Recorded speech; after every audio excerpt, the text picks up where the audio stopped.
What's up, everybody? Carolina Jackpot coming at you. It's Wednesday evening, October the 17th. We have week number 8 pick and predictions on the board here. We have 24 games to go over for this week. If you'll notice, I have a little bit different format this week from what I've done in the past. Do not have the legal pad with the teams and point spreads written on here in magic marker. I actually took the time to type this out. One of the subs suggested I do that as my handwriting is not the best in the world. So hopefully this is a little bit more visually appealing and a little easier to follow.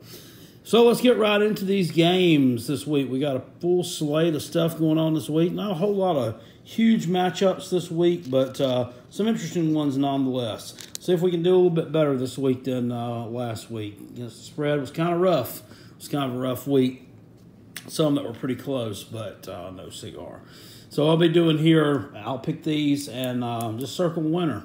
So that's that. Stanford, we have 4-2 on the road at 3-3 Arizona State. This is a game tomorrow night. Stanford laying 2.5 points. On the road at Arizona, they have a running back, Emo Benjamin, 715 yards and 7 touchdowns this year.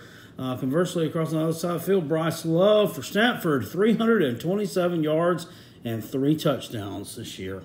He's been hurt a little bit banged up, sat the last game. Hopefully, David Shaw says he's going to be playing in this game. Could turn things around a little bit somewhat if he's healthy and effective. Stanford is 29-9 the last 8 years on the road in the Pac-12. Arizona State this year, with that 3-3 record, they have lost 28-21 at a pretty good Washington team, and they also lost at home. Or no, excuse me, they lost on the road 2 weeks ago, 28-21 to a previously undefeated Colorado team. They're 3-0 at home. It's hard to believe Stanford's number 127 in the country in rushing offense. Just looks like Arizona State's a lot more balanced on both sides of the ball, a lot more balanced offensively than what Stanford is right now. Stanford looks like a team that's just kind of reeling to me. They're coming off of a bye week. I like this spot for them at home on Thursday night. You know what we all say about those primetime home underdogs. Like to take them. I'm going to go on ahead and take Arizona State in this spot. I think they're going to win that game tomorrow night against Stanford. Saturday at noon, we have 4-3 Auburn on the road at 5-2 Ole Miss. Don't let the 5-2 record of Ole Miss fool you. It's a little bit inflated. A couple of blowout wins over pretty weak competition. I also have a win last week against Arkansas. It's 27-23. Looking at Auburn's quarterback, Jarrett Stidham, this year, he's only completing 60% of his passes, 7 TDs, with 4 interceptions, around 1,500 yards. They lost to Tennessee this past Saturday. Of course, everybody knows about that. They gave Tennessee their first conference win since 2016, so they have that monkey off their back. They're just really reeling offensively. You just can't find a running back that can handle the load there. Stidham's not playing well at all. Just doesn't look like a very good spot for them. Jordan Tamu on the other side of the field for the Rebels. He's completing around 65% of his passes, 2,300 yards, 15 TDs with 5 picks. Scotty Phillips, running back, also around 720 yards and 9 touchdowns on the year. You kind of forget that Ole Miss has a running game too. That Auburn defense is still solid, though, and I think that they've got a sense of urgency here. Gus Malzahn's not ready to go away yet. They're 4-3. Obviously they have a game coming up against Alabama that they're probably going to lose. So if they went out, even you're looking at a best-case scenario there of being 8-4, and I definitely don't think that they're going to win all those SEC West games either. They got a tough test coming up with Texas A&M, so they need to get off on the right foot here just to make a decent bowl game. So I am going to look for Auburn to come out, play pretty well this weekend, and kind of get things straightened out a little bit. I do like them in this spot to cover that. I think they're going to win this game. We may see a touchdown to 10-point victory there. Not going to look for a whole lot of points either, but I look for Auburn to get the win there. NC State is on the road at Clemson. Everybody, knows about this one. Two undefeateds going at it. Big ACC Atlantic Division matchup. Whoever wins this one may be the front runner to win the ACC Atlantic Championship. Well, there's no doubt about it. There will be. NC State 5-0, Clemson 6-0. Of course, NC State, what would have been their biggest game so far this year was canceled due to Florence. That was the West Virginia game in Week 3. Just looking at these teams together, break them down, 16.5 points laying at home is an awful lot. It seems like you'd think for the number 3 Tigers, but if you kind of delve into it a little bit, it's really not. Clemson's coming off of a bye week. This game's been close the last 2 years. NC State's competed with Clemson 2 years ago. They fundamentally won the game. Not for missing a 32-yard field goal, a chip shot at the end, they would have won it on the scoreboard as well.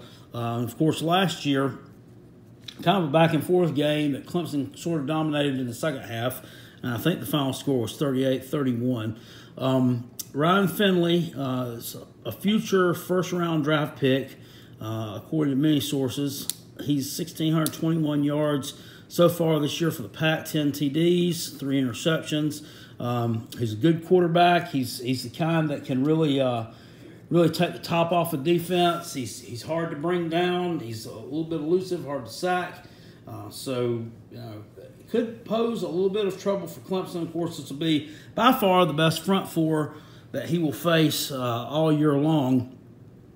On the flip side of things, of course, Trevor Lawrence has got things rolling for the Tigers. He's kind of settled into that starter's role, it seems like. Their last game, 63-3 over Wake Forest 2 weeks ago. Just an absolute offensive beatdown. Travis Etienne, the running back, 761 yards this year, 11 touchdowns. So 335 yards through the air.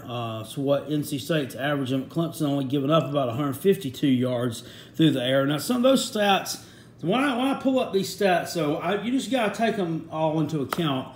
I don't really dig deep into them, but, saying Clemson gives up 152 yards a game through the air. Okay, well, we also got to take into account, though, they played Georgia Southern, who throws about 2 passes a game, and they played Georgia Tech, beat both those teams, who also throws about 2 passes a game. So those numbers kind of make that number really go down a lot. Clemson gave up a lot of yards through the air to Texas A&M in the second game of the season. I believe that defense has gelled a little bit more by now. I just don't look for Finley to do really well against this Clemson secondary. I think they're going to score some points. I don't think it's going to be enough, and I don't see their defense really slowing down Travis Etienne enough to make him ineffective in this game. This is a big spot for them, a home game. Clemson always performs well at home. Don't lose a lot of games there. I'm going to go on ahead in this one.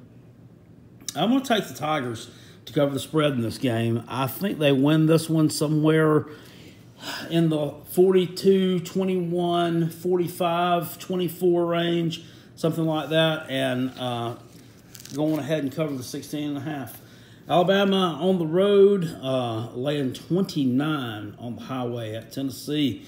Tennessee, of course, coming off a win last week, their first SEC win, as we said, since 2016. Alabama comes in 7-0, 39-10 winners over Missouri this past Saturday. Quarterback Tua Tagovailoa, a little bit of a knee injury there. I don't think that was anything serious. He didn't finish out most of the second half of that game. Jalen Hurts was in. This is a spot where I think Tennessee could be riding a little bit of a wave of emotion off that win over Auburn. I think that now that they finally figured out how to win, it's can they sustain it? I don't think they're going to win this game. That would be one of the biggest upsets in the history of college football. But I think they'll come out. I think Tennessee's going to play well. I don't expect to see a repeat of last year. It was totally embarrassing, like 45-7 or something like that, in a game where Alabama actually took their foot off the gas towards the end. In this spot, Jarrett Guarantano has come a lot further this year, I think, than people expected him to. He's solidified himself as the starter there at Tennessee. That kid from Stanford, he can't play. But they definitely looked good last week, especially on the defensive side of the ball. We know that Alabama will give up a few points here. I don't think that this game is going to be one that's going to be over at halftime. Although the 29 points is 28.5 in some places, just still seems like a lot to me. That's 4 touchdowns. And I think Tennessee's going to come out and compete. And like I said, I can see this one being like the same as the previous game. I can see like a 45-24, 42-21 type score. And in that case, Tennessee would cover. I think the Vols are definitely on their way to being one of the more improved teams in the SEC this year. I think they covered the spread here, but still not come nowhere close to winning this ball game. Memphis 4-3 on the road at Missouri 3-3. Memphis, of course, coming off that big emotional game past Saturday, 31-30 loss to UCF in the rainstorm there in the Liberty Bowl. Come closer to beating UCF than anyone has in the past couple of years. Really, really, really tight ball game. Memphis overall, both of them are really prolific on offense. Memphis is a little bit better on defense than what Missouri is. Overall, if you're looking at numbers in the country, Memphis number 7 overall offense, Missouri number 24. Memphis has actually beaten a Power 5 team each of the last 3 years. Of course, in 2015 and 16, those were to Kansas last year, knocked off UCLA in Week 2 in Memphis. Their quarterback, Brady White, 15 TDs, 1 interception, 758 yards through the air, and Darrell Henderson, their running back, 1,133 yards already this year, along with 13 touchdowns. That's the one you don't hear a lot from Darrell, I guess, unless you really follow Memphis football. 1 point loss they had, I believe, was to Navy. Then the loss to UCF, and they had an kind of unexplainable loss on the road at Tulane. This is a good, solid football team. Missouri's given up some points this year to Purdue. Gave up some points in yards to South Carolina. And, of course, last week to Alabama. I don't necessarily look for Memphis to win this game. It's just, going to be a really tough test for them. This is probably Missouri's homecoming game. But I look for them just to be kind of a shootout. I think the Tigers will come in ready to play. The Tigers will come in ready to play the Tigers. So we're going to take the blue and silver and gray Tigers of Memphis to cover the spread here. They may get the upset in this one too. It would not shock me to see Memphis win this game. They're a good football team, and once again, one that's overlooked coming out of that American Athletic Conference.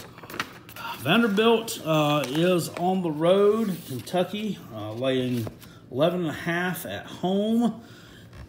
Another team that is kind of, where did they go? 3-4. Vanderbilt is right now. Kentucky is 5-1. They had that off week after the road loss to Texas A&M. Benny Snell, we all know about, for the Kentucky Wildcats, 700 yards on the year, 8 touchdowns. Vanderbilt's given up 183 yards rushing on the ground.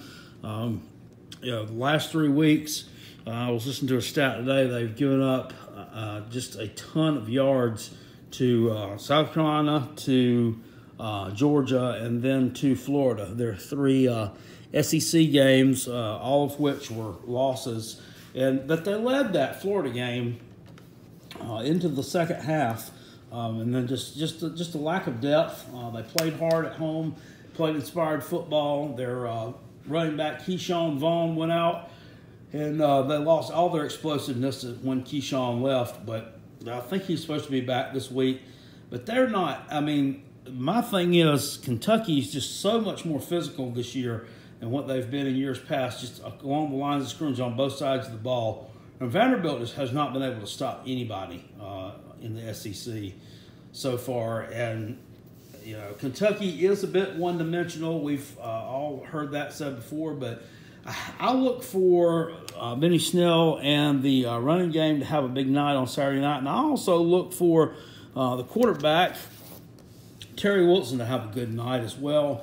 Throw in the football. I think that Vanderbilt's just kind of one of those cure-alls for a aching defense or aching offense, that hadn't performed there, and they haven't done all that great through the air this year. But I think that this could be one where they do a little bit better passing wise. I'm going to go on ahead, take Kentucky here. Definitely take them to cover the spread. Vanderbilt, here's a nugget for you, is 1-9-1 against the spread the last 2 years in the SEC. That's 1 win, 9 losses, and 1 tie. These are against the spread now. Kentucky, take them to cover here all along. Good matchup here in the American Athletic. Cincinnati on the road against Temple. Cincinnati is one of the few undefeated teams left in FCS, or FBS, excuse me. Don't know why I said that. Cincinnati 6-0, Temple 4-3. Cincinnati's got one of the best defenses in the country. They're ranked number 4 right now. And they're averaging about 255 yards a game on the ground. Just a balanced attack led by Michael Warren II, 664 yards rushing, 11 touchdowns. So quarterback Desmond Ridder, he's doing a good job for him. 10 TDs, 2 interceptions, clipped about 65% of his passes. There's the glaring difference here between these two teams. You look at the records and you say, well, they're 6-0, here's 4-3. What's the difference? The difference is schedule. Temple's played some tough competition. They dropped a road game to Boston College, in which they played pretty tough, and they have also knocked off Big Ten foe Maryland earlier in the year. So Temple with a much more highly rated schedule than what Cincinnati has faced this year. This will be Cincinnati's toughest test by far this year. And it was just really hard to pick this one. Temple's got a decent running game. Raquel Armstead is one of those that's been banged up the last few weeks. He was questionable. They say he will play in this game. When they get their passing game going, they move it down the field vertically pretty well. They got a couple of quarterbacks. Anthony Russo is the backup to Frank Newtile. I think they're kind of switching those guys in and out right now. Noodle was the starter, and Russo took over for him when he was injured and did a pretty good job there. So they are a balanced team. You know, this one was really hard for me to pick here. You know, if I was, really playing these games for real, I would just stay away from this because it's really hard to go with. I don't think Cincinnati is going to go undefeated this year, and 3.5 points on the road. Temple, we're looking at them. The last time they were at home, or it was 2 weeks ago, may not have been their last home game, against East Carolina, and they just absolutely thrashed them, like 49-6. So I can definitely score some points. I'm going to go on ahead and go with the home team here, the Temple Owls, to give Cincinnati their first loss in that one and cover the spread. Good stuff. A couple of MAC teams here. Buffalo 6-1 on the year at 3-3 Toledo. Buffalo is a 1-point favorite on the highway. There's another one. Why? Well, Toledo's got 3 wins. Each of their wins, they've scored over 60 points. They're 23-3 since 2010 against MAC East teams, which Buffalo is definitely a MAC East team. Good quarterback play there from Buffalo. Their only loss was kind of a blowout one to Army, 42-13 in, I believe it was like week number 4. It's another good team. And Toledo, tough one at home. They've played a tough schedule. They have a home loss to Miami, the Hurricanes. That was the Malik Rozier-led Hurricanes, not N'Kosi Perry. But at any rate, they did play them and lost. This is another one that I'm back and forth on here. And once again here, I'm going to go with the home team, Toledo, to get the job done here. I really, despite the records here, I don't think there's a whole lot of difference between these two guys power-wise. So going ahead and take the Rockets to cover that one. I guess that would be a mild upset would be considered. Maryland on the road at Iowa. Spread here, Iowa's laying 10 at home. It's actually moved down a little bit in some places to 9, 8.5. Maryland 4-2 on the year. They're on the road at Iowa's 5-1. Maryland, their success comes from running the football. If they're not running the football, they're not moving it. Their quarterback, Kasim Hill, he's 6 TDs on the year and 2 interceptions. So they're not going to the air very often there. They got 14 rushing touchdowns so far this year, split among 9 different guys. So they're mixing it up quite a bit there. For all that they've gone through in the offseason and, the turmoil with the player death and all that surrounded that, I commend these guys. 4-2 record is pretty outstanding. I think coming off those circumstances, that doesn't really get discussed a lot anymore. But I won't expect a defensive battle here with a few flashes of offense. Iowa's defense number 5 overall in the country. Maryland number 18. So Nate Stanley, QB for Iowa, thrown 15 touchdowns, 5 interceptions on the year, around 256 yards a game. So, seeing that they have only lost 1 game, that was to Wisconsin, a home game for Iowa, and it was a winnable game, honestly. Knowing that this defense is so solid, number 5 overall, I think they're going to shut that Maryland run and attack down, slow them down enough. Iowa, of course, we saw they can put some points up on the board. I think they cover the spread and get the win here. The last time Maryland played, one of the really good defensive teams a few weeks ago at Michigan, was like a 21-point loss. I think it was 42-21, something along those lines. Of course, Iowa not in the same class as Michigan, but still a good defensive team. And I totally goofed that one. Iowa there to cover the spread. Let me mark that out. We're getting sloppy on us. All right, mess up on that one. Illinois is on the road. Got Wisconsin. Laying 25 at home. Illinois is 3-3. Wisconsin, of course, 4-2. I thought Illinois was a lot better than what they actually are. They had a close game earlier in the season against South Florida, a American Athletic team that is undefeated right now, and also went toe-to-toe with Penn State for 3 quarters before giving up like 5 touchdowns in the 4th quarter to make the game just a wide-open blowout. Of course, that's why games are 4 quarters, not 3. But last week, took them to cover the spread in the game against Purdue. I thought they would do a lot better than they did, and they just totally got shellacked by Purdue by about 40 points. Here, I don't see Wisconsin putting up the kind of points against them that Purdue did. 25 is a lot of points to cover, and Wisconsin's been kind of a disappointment this year. Sitting at 4-2 right now with the loss at home to BYU and then the blowout loss this past Saturday at Michigan. Got to kind of, you could see them kind of falling into kind of a little bit of a funk, Here, we're not winning a Big Ten championship, and if they don't, win a sizable amount of their games, a New Year's Day bowl is out of the question for them also.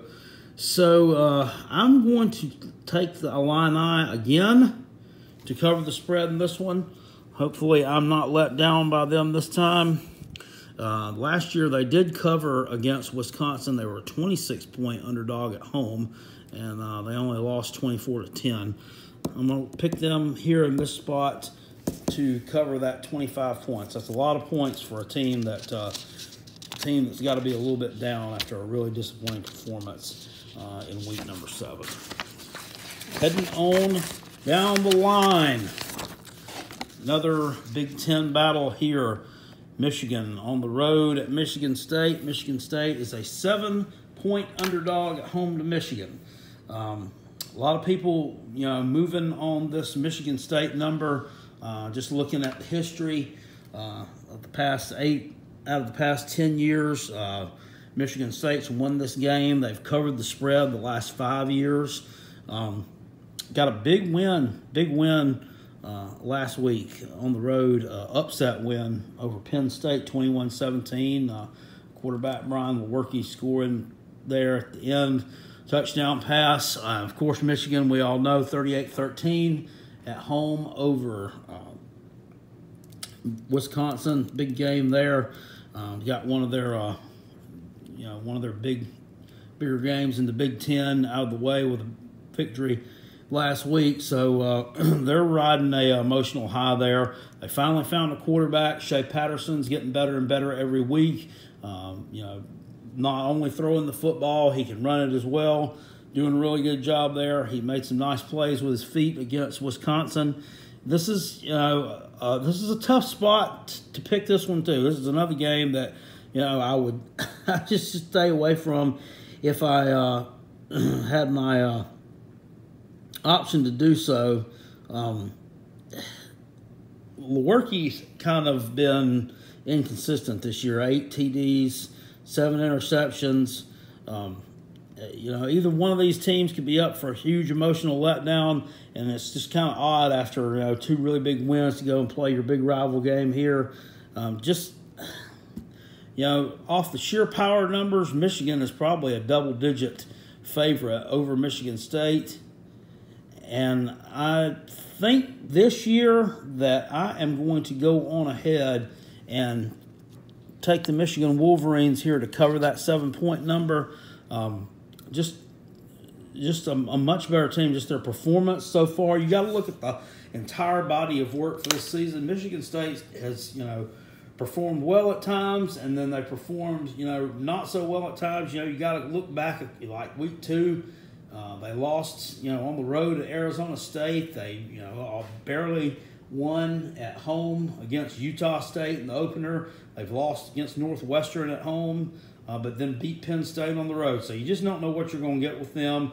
I think that, I have more of a clear feel of what I'm going to get from Michigan when they go out on the field, and I'm going to take them here to cover the spread in this game. Oklahoma on the road at TCU. TCU is last in the Big 12 in turnover margin. They're -9, and 9 of those turnovers,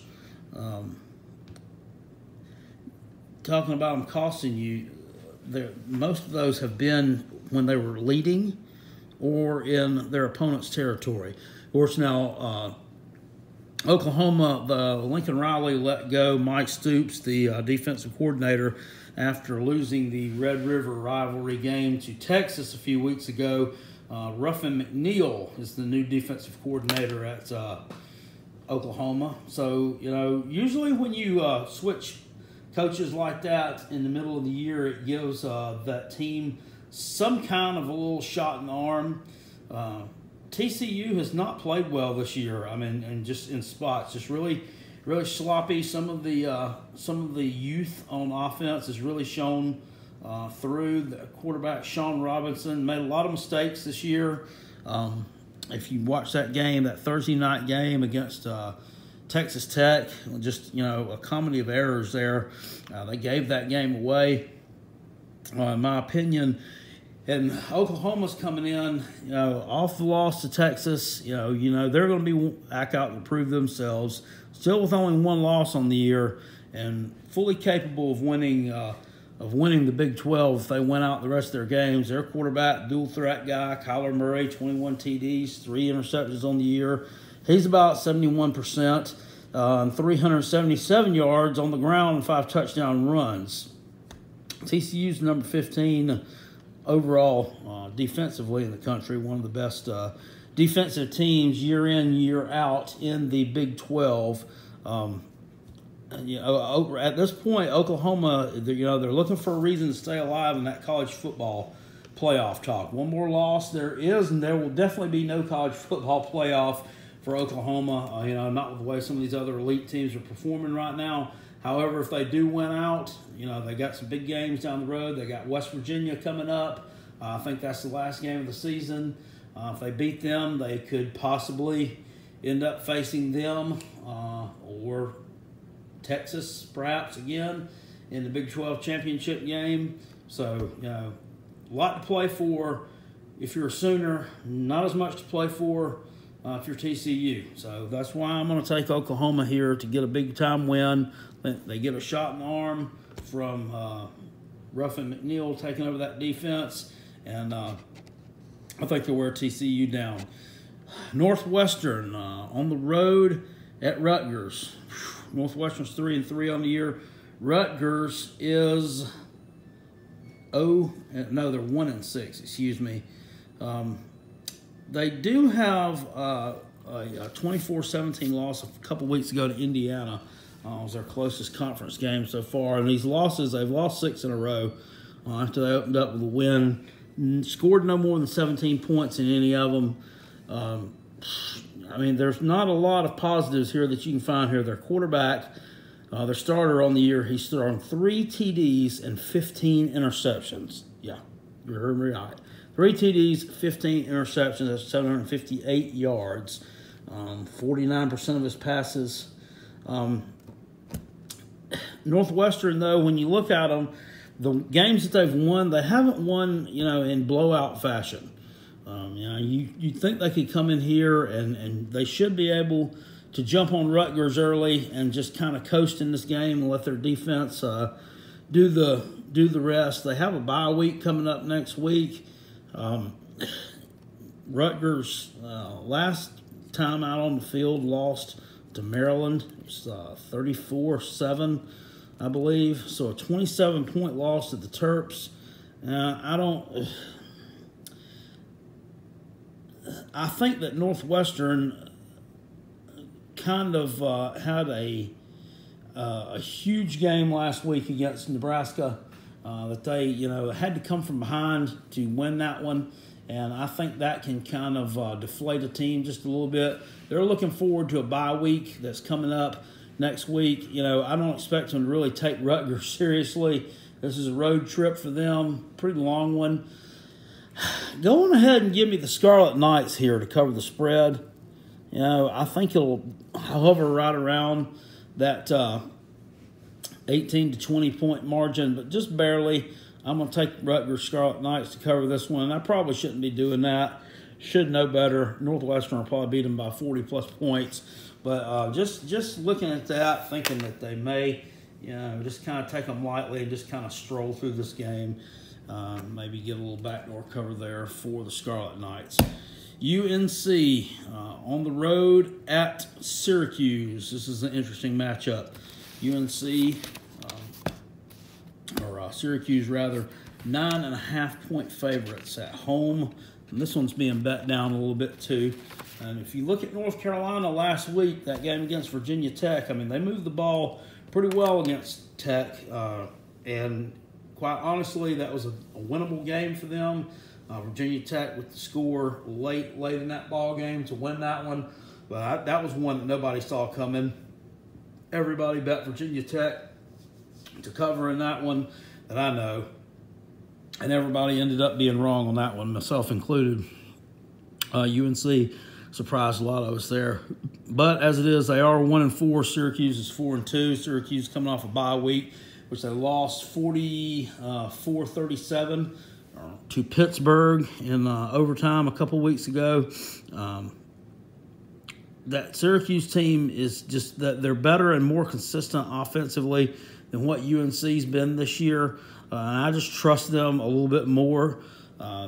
North Carolina, and a lot of people think Larry Fedora is kind of like a lame duck head coach right now, but the players like playing for him.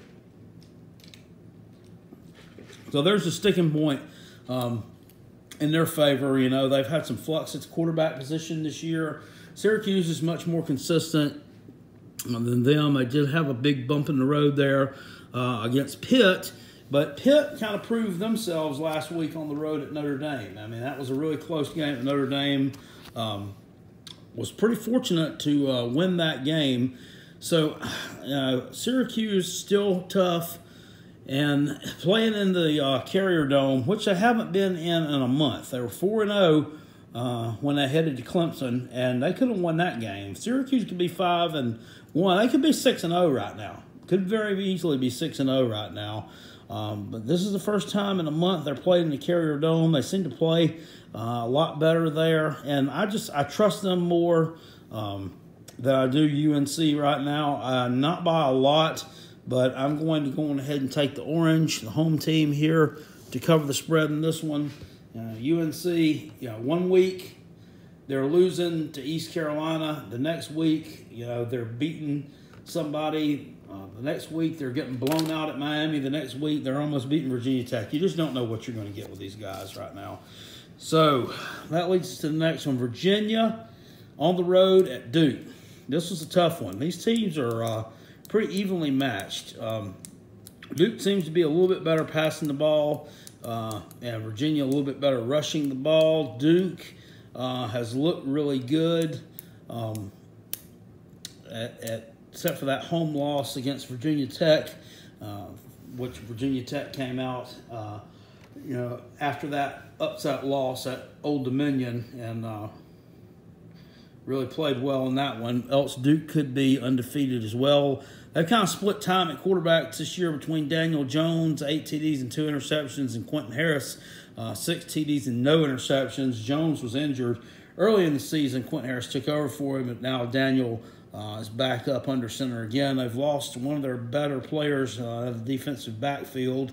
Mark Gilbert was out for the year for the Blue Devils. Virginia looked good last week against Miami in a nighttime win on prime time, which I think I called the upset on that one. This is a tight ball game. I think I'm going to go on ahead and give the Cavaliers the edge to cover in this one. I think Duke is probably going to win it. I think this could be like one of those 3-4 point type deals, just by virtue of being at home. If this game were in Charlottesville, I would probably reverse that and say that Virginia would cover the spread and win it.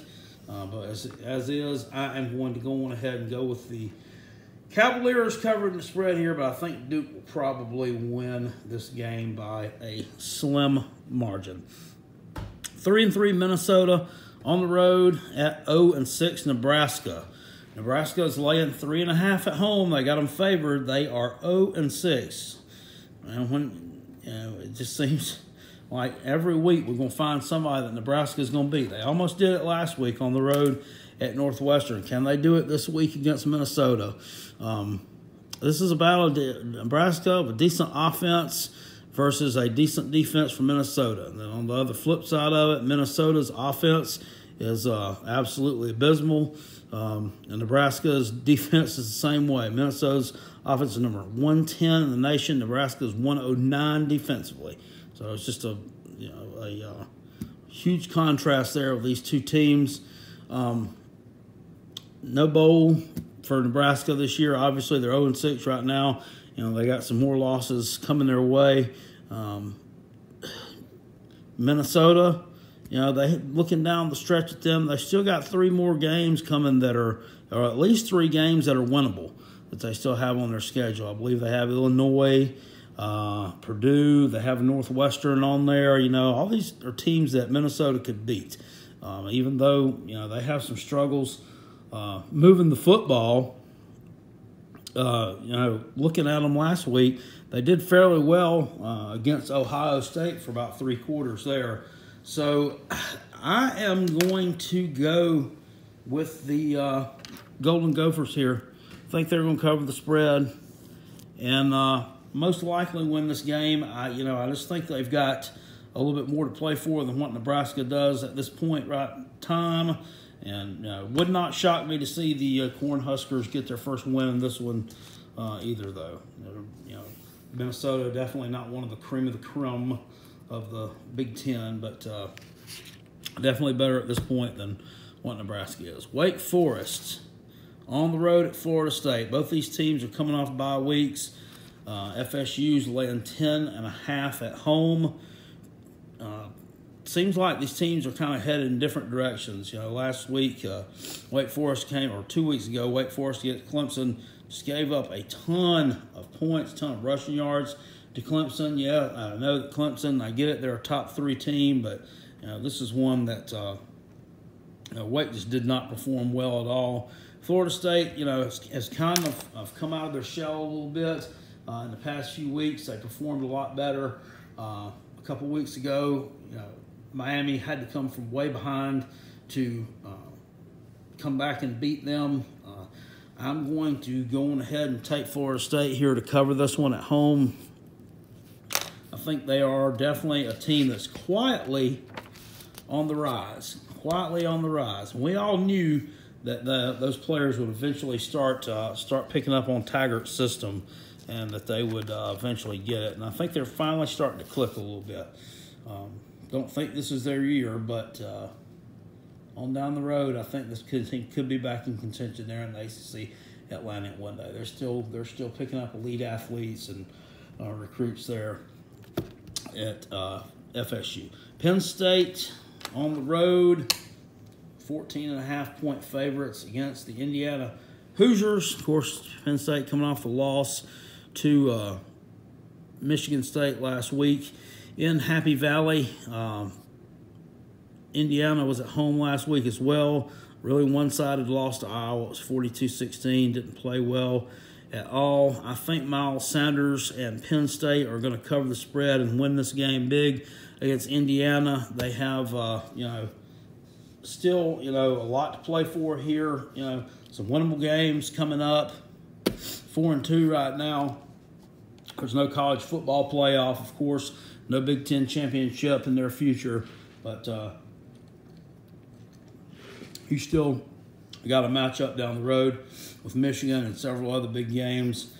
Indiana has played some of these teams tough. They've played Penn State tough in the past. They played Ohio State rather tough this year too. But in last week's performance against Iowa just kind of soured me on them just a little bit. So I'm going to take the Nittany Lions here in this game. UCF laying 21 points on the highway against East Carolina. It's hard to not take UCF to cover the spread. They just been, all they do is really cover spreads. This team over the past couple years is virtually undefeatable and unstoppable. Looking at East Carolina, really have struggled to score points too. 42-20 thrashing against Houston last week. 49-6 they lost 2 weeks ago to Temple.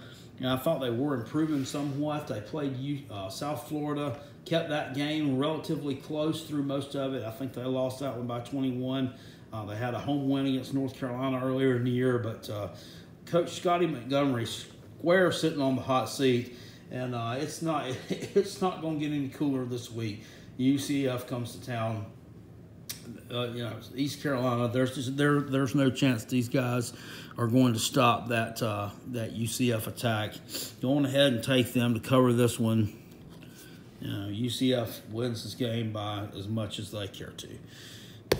Big game down in the Bayou Country Saturday night. We're going to call this the Mississippi State, the Cowbells versus TJ LSU Duds team. I don't know if y'all seen this channel, TJ LSU Dad. This is his channel. Some folks are entertained by it. Me, I don't know, not so much. I watched a couple of his videos, and I felt dumber for doing so. Seemed like all the dude wanted to do was talk about Alabama. And I get that. But anyway, Mississippi State, Nick Fitzgerald, 4 TD passes this year, 3 interceptions. They're just kind of a shell of what I think folks thought they were going to be earlier this year. Still do have the number 8 overall defense in the country. I don't see LSU moving the ball all that great against them. Look for an emotional letdown here, possibly after that big win against Georgia. But, Mississippi State is just, they did have a pretty good win at home against Auburn a couple of weeks ago. But, obviously we see that Auburn is, a shell of their former selves as well. So I'm going to go on ahead and take TJ's team to cover the spread here. I think they're going to get this one done. Probably not by a lot. Mississippi State could still be a dangerous team, but not as much as what we've seen in the past. Oregon on the road at Washington State. They're laying 3 points at home. Washington State is actually. Both these teams are 5-1. I didn't realize that Wazoo was just still 5-1, but just one blemish on the year, a 3-point loss at Southern Cal. College Game Day is going to Pullman as well this weekend, so they got some big stuff going on there. Justin Herbert for the Ducks, 17 TDs, 5 interceptions, 613 through the air. Gardner Minshew the second, 19 TDs, 4 interceptions, and 2,422 yards for Washington State. All they do is throw the ball. Oregon, just a much more balanced team here, 273 pass in a game versus about 209 yards rushing. Washington State's, they're a little bit weaker on defense there, but they've covered the spread each of the last 5 years in this game. Wazoo has, and I'll look for them to do the same here in this one. It's going to be a big time atmosphere. College Game Day, making an appearance there. This is a place that can be, it's one of those smaller stadiums. When it's full, it'll be extremely tough for the opposition to play in there. I'll look for them to go on ahead, cover the spread there, take a win. They're going to move to 6-1 on the year and kind of throw a monkey wrench in Oregon's plans just a little bit there. Ohio State, the Buckeyes, on the road at Purdue. They're laying 13.5 points on the highway against the Boilermakers, a team that can really score some points and light it up. The Boilermakers, that is. David Blau, their quarterback, 10 TDs and 2 interceptions on the year, about 1,695 yards. Of course, OSU and their quarterback, 28 TDs and 4 interceptions this year. Dwayne Haskins, 2,331 yards. They're 7-0. Purdue, they're 3-3. Their 3 losses were all earlier in the season and 3 close games. They've won 3 weeks in a row out early over nobody impressive. They've got a road win against Nebraska. They have a win against of Illinois.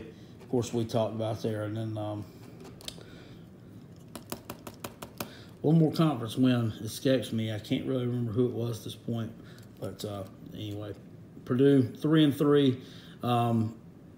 This is statement time for Ohio State at 7-0 right now. They've come off of a couple of weeks in a row where they've been kind of just kind of ho-hum, giving up some points. Get to Indiana 3 weeks ago.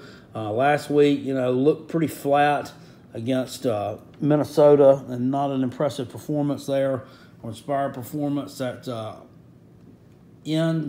in. Nick Bosa went on ahead and said he won't play this season. That's some news that came out, and was that either yesterday or today, that he will not be returning to the team. He actually is no longer enrolled in school there at Ohio State. He's going to get prepped up for his either he's had his surgery already or he's going to have surgery. As I don't know, the guy wouldn't be ready to play football again until the middle of December. So I kind of get that. If that is the truth, not wanting to come back. It's really, I mean, they may not even make the college football playoff, and there's no guarantee there. They got some tough games coming up. But at any rate, they got to move on. Life without him. They have been giving up some points ever since he got injured in the TCU game. Haven't been exactly the same defense. Purdue can score some points on you, but I look for Ohio State to cover the spread in this one. As I said, it's statement time. It's really, really, really time to start building that resume up for run at those playoffs, especially if you got several teams here at the end of the year we got to kind of take a long look at. I think Ohio State gets the job done on the road here and wins this one quite comfortably. The West Coast USC, we'll call them USC Light, on the road at Utah Saturday night. Utah laying 6.5 points at home. Both these teams are 4-2. In my opinion, Utah more impressive 4-2. They've kind of hammered Arizona and Stanford in a couple of their victories. At 42-10 win against Arizona, and actually beat Stanford on the road a couple of weeks ago. Pretty tough against Washington State as well. The home team in this series actually won 5 games in a row. And USC did look impressive last week with that win over previously unbeaten Colorado at home. They're kind of cruising in the second half.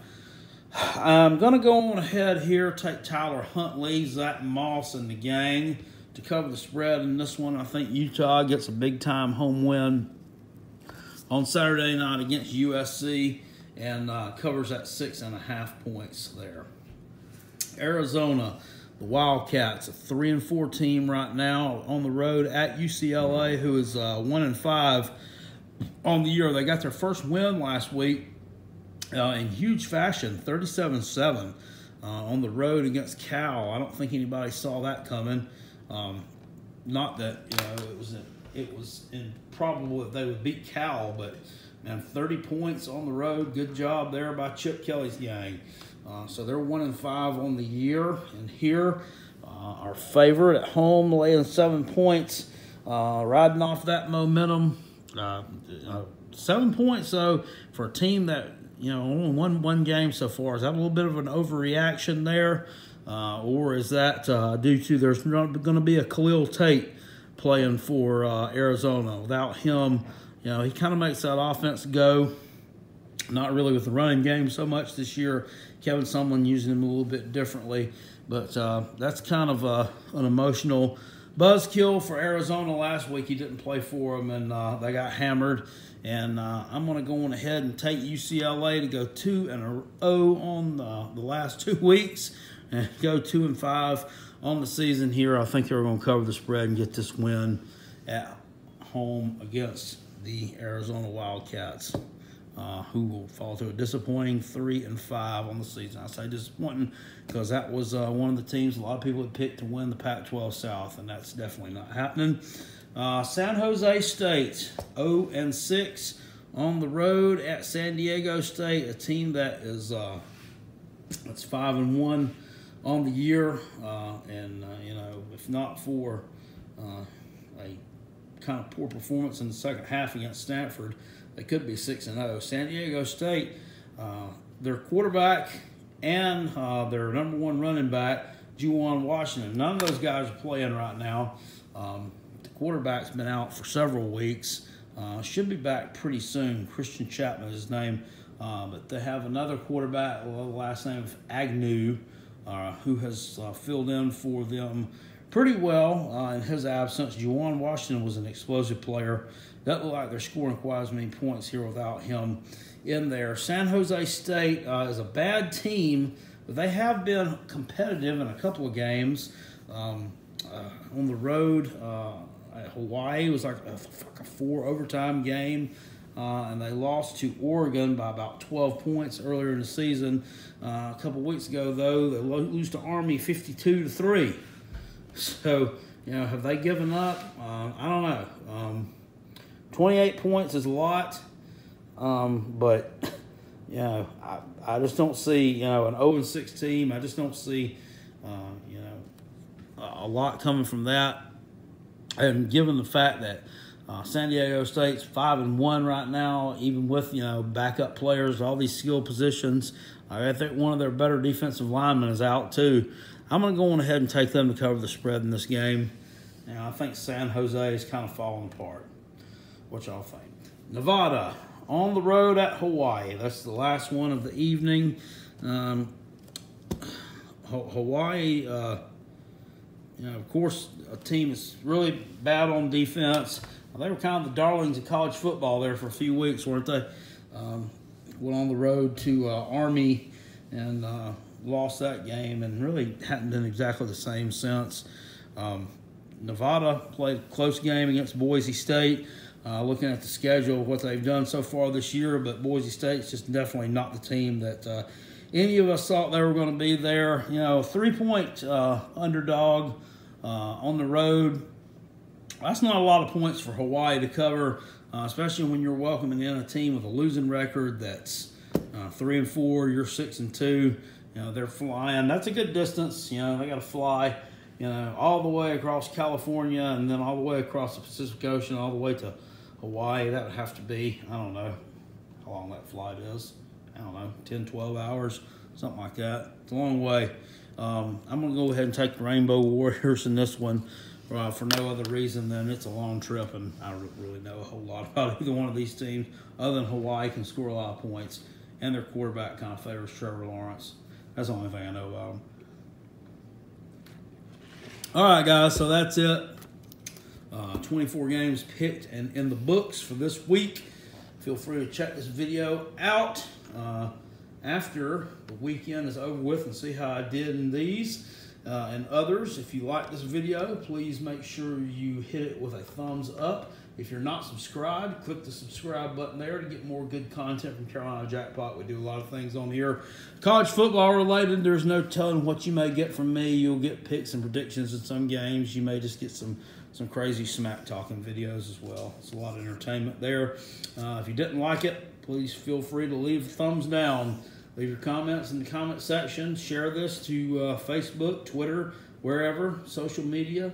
Go ahead and get the word out about the Carolina Jackpot channel. All right, guys, that's it for tonight. That's a wrap, and I'll see you all at the ball games. Go Gamecocks.